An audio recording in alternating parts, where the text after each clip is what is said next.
In the opening days of the Great War, on the battlefields of Ypres and Ives, I acquired the ability to abandon slumber with a flutter of an eyelid. It was a necessary adaptation, as heavy sleepers were likely to come to, greeted by the sight of a Dren commando with a trench blade. It's a vestige of my past I'd rather lose, all things considered. Rare is the situation that requires the full range of one's perceptions, and, in general, the world is improved by being only dimly visible.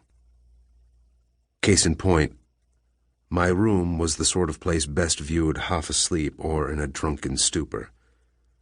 Late autumn light filtered through my dusty window and made the interior, already only a few small steps from squalor, look still less prepossessing. Even by my standards, the place was a dump, and my standards are low.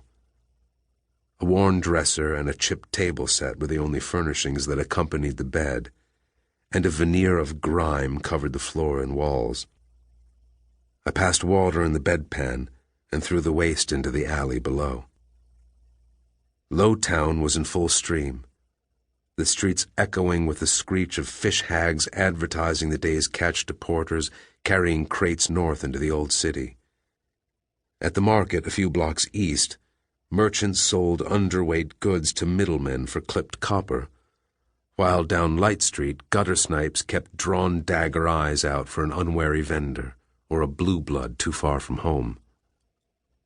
In the corners and the alleys, the working boys kept up the same cries as the fish hags, though they spoke lower and charged more. Worn streetwalkers pulling the early shift waved tepid come-ons at passers-by, hoping to pad their faded charms into one more day's worth of liquor or choke. The dangerous men were mostly still asleep, their blades sheathed next to their beds.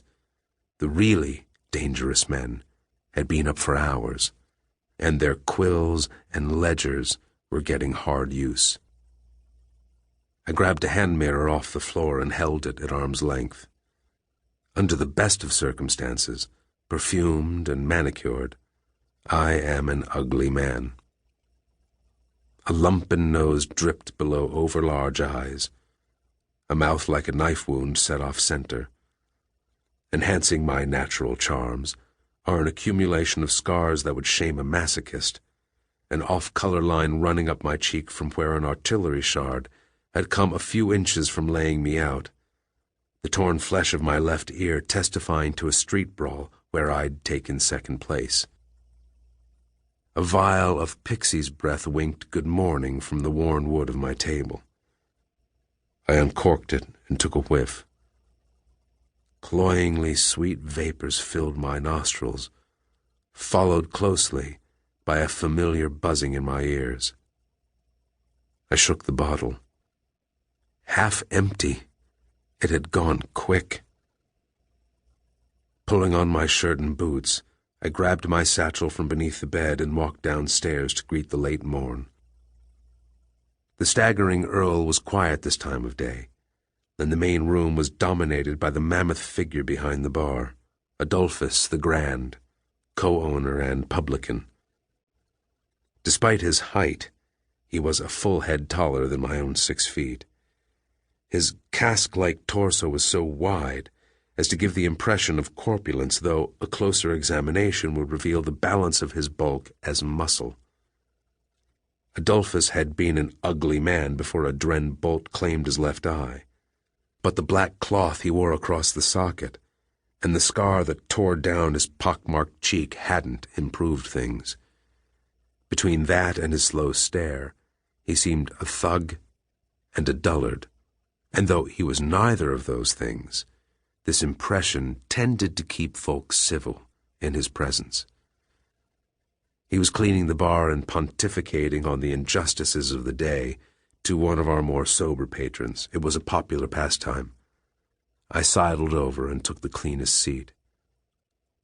Adolphus was too dedicated to solving the problems of the nation to allow common courtesy to intrude on his monologue, so, by way of greeting, he offered me a perfunctory nod. "And no doubt you'd agree with me," Having seen what a failure his lordship has been as High Chancellor, let him go back to stringing up rebels as executor of the throne's justice. At least that was a task he was fit for. I'm not really sure what you're talking about, Adolphus. Everyone knows our leaders are as wise as they are honest. Now, is it too late for a plate of eggs?